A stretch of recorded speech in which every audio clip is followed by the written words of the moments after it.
Au cœur de la liberté, vidéo numéro 11. Aujourd'hui, on va décortiquer un concept fondamental. Un concept qui, sans qu'on s'en rende vraiment compte, tire les ficelles de beaucoup de nos choix, que ce soit au quotidien ou même à l'échelle d'une civilisation tout entière, la préférence temporelle. Allez, on commence avec une question toute simple. Imaginez, on propose une friandise, là, tout de suite. Ou alors, 2 friandises, mais il faut attendre un peu. Ce petit dilemme, en apparence anodin, c'est pourtant le cœur de tout ce dont on va parler. Voilà notre feuille de route. D'abord, on va définir clairement ce concept.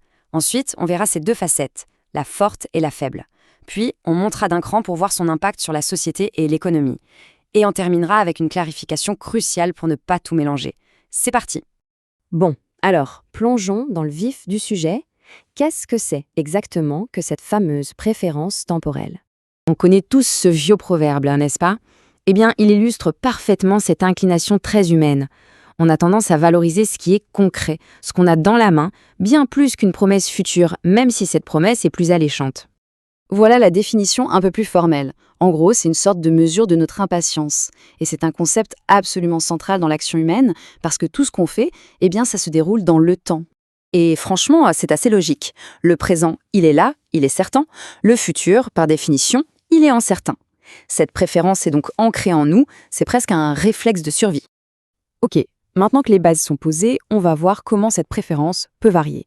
Parce qu'elle n'est pas la même pour tout le monde, et ça peut mener à des comportements radicalement différents. Là, on a quasiment 2 philosophies de vie qui s'opposent. D'un côté, une préférence forte, c'est le tout de suite. On est focalisé sur le court terme, la consommation immédiate.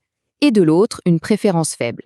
Là, on a une vision à long terme. On pense à l'avenir, ce qui se traduit par de l'épargne, de l'investissement. Pour que ce soit encore plus concret, regardons ces exemples.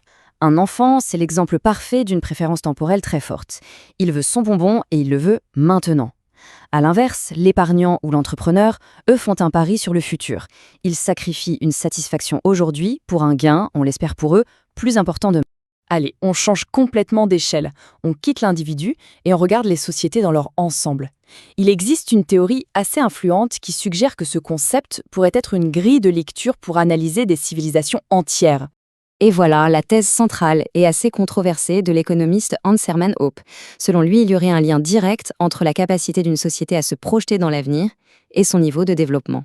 D'après son analyse, la hiérarchie serait la suivante. Les démocraties favoriseraient une vision à court terme, donc une préférence temporelle forte. À l'opposé, les sociétés basées sur la propriété privée encourageraient la vision à long terme, et donc une préférence faible. Mais alors, quelle est la logique derrière cette idée ? Selon cette théorie, en démocratie, l'horizon est souvent la prochaine élection. Un monarque, lui, penserait à la suite, à sa dynastie. Et dans une société privée, une entreprise familiale pourrait planifier sur plusieurs générations, bien au-delà d'un simple mandat politique. Revenons maintenant à l'économie. Parce que la préférence temporelle, ce n'est pas juste un concept philosophique. C'est aussi un mécanisme absolument fondamental des marchés financiers. Le point crucial ici, c'est de comprendre que le taux d'intérêt n'est pas un chiffre arbitraire. Non, c'est la manifestation économique de notre rapport au temps. C'est, littéralement, le prix du temps. Décortiquons ça. Quand on emprunte, en fait, on paye pour avoir de l'argent maintenant plutôt que plus tard. Le prêteur, de son côté, est récompensé pour sa patience, pour sa préférence temporelle plus faible.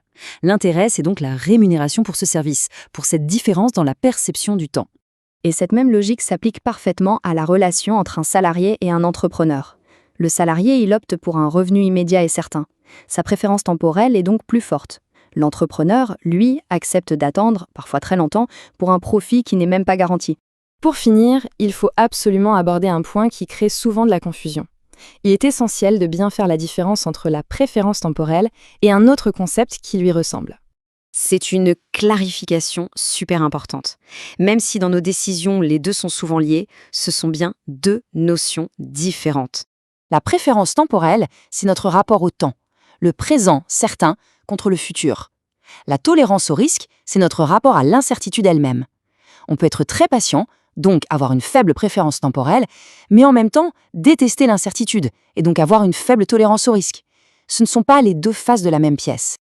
Et voilà, de la simple friandise aux grandes structures de nos sociétés, la préférence temporelle est bien une force invisible qui guide nos choix. La vraie question, au fond, c'est: est-on le pilote de sa propre trajectoire ou simplement le passager de sa propre impatience ?